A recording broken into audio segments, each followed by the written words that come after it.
In the next 3 sessions that we'll do together, I want to complete our focus on the preparation of the sermon and ask about what should go in to every sermon.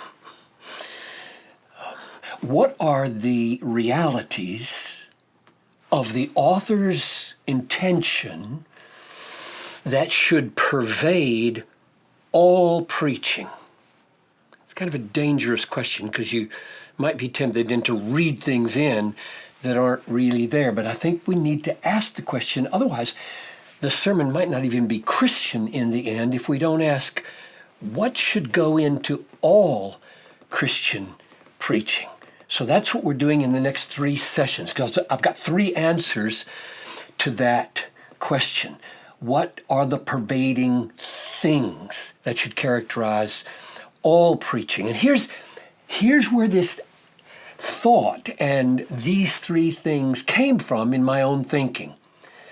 I posed the question, suppose my text is from 1 Peter 4:9, and it's the simple statement, imperative, show hospitality.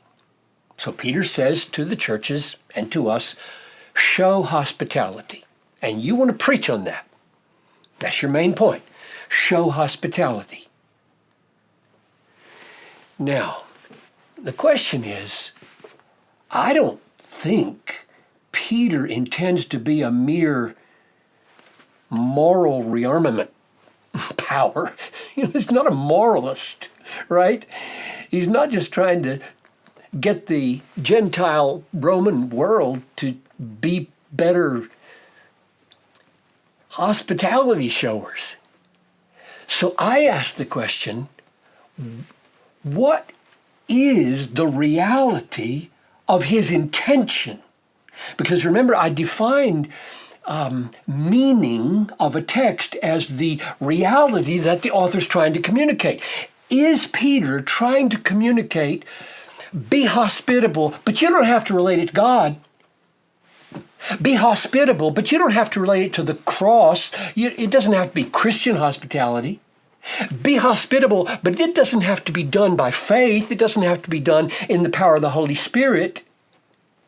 We know from everything we know about Peter and what he's written, that's not what he means. So we would betray his intention if we said, oh, no. The reality of the text is hospitality. Just tell the people to be hospitable, and that will be a faithful preaching to the text. You know that's not true.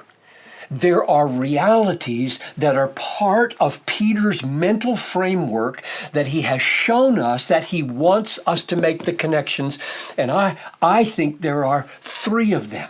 I think virtually every biblical author would want us to ask about every reality he addresses, what's the ultimate purpose of it? And I'm going to answer the glory of God. I think he would want us to ask, what's the ultimate basis of it? How can a sinner doomed to hell under the wrath of God expect to be hospitable in a way that pleases God? What's the foundation of it? And I'm going to answer the cross of Christ. And I think he would want us to ask, by what means does a soul do an act that becomes a stepping stone to heaven so that he's not displeasing the Lord, but is on the narrow road that leads to life?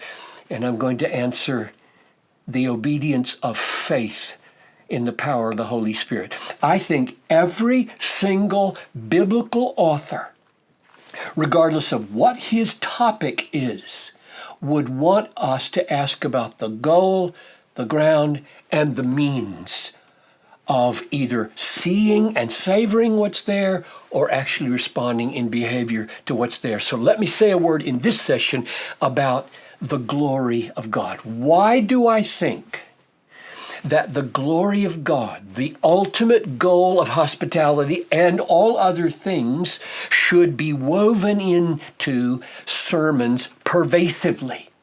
This should characterize your preaching pervasively. People should say over time, what does he talk about all the time? He talks about the glory of God. He talks about the cross of Christ. He talks about the obedience of faith and the work of the Holy Spirit. That's what I'm getting at. And my reason is to say, number one, 1 Corinthians 10:31, whether you eat or drink or whatever you do, do all to the glory of God. And if you should eat and drink to the glory of God, should you not preach on this text to the glory of God? Did that man not write that text to the glory of God? 1 Corinthians 10:31. And what is sin? I mean, we would all agree, wouldn't we, that part of the aim of preaching is to help people overcome sin. What is sin? Sin is falling short of the glory of God. Romans 3:23. Or sin is exchanging the glory of God for other things, being more satisfied in other things than the glory of God. So if all preaching aims to help people see God and overcome sin, then it must deal with the glory of God. It's right at the heart of what we're preaching toward. Or Paul says grace, Ephesians 1:6, is offered to us unto the praise of the glory of his grace. And he says in chapter 9 of Romans that the wrath and the power of God are revealed so that the vessels of mercy could enjoy the glory of God's mercies. So the glory of God is central to all things according to 1 Corinthians 10:31. It's central to the nature of sin and overcoming it, because we fall short of it in sin. It's essential to grace and wrath, because he wants his riches to be known. And if you were to ask, and people have asked me over the years, are you sure that the glory of God is the ultimate aim, or might it not be the love of God, the mercy of God? Why do you say the glory of God is the ultimate goal of hospitality or all the other things we find in life and in the Bible?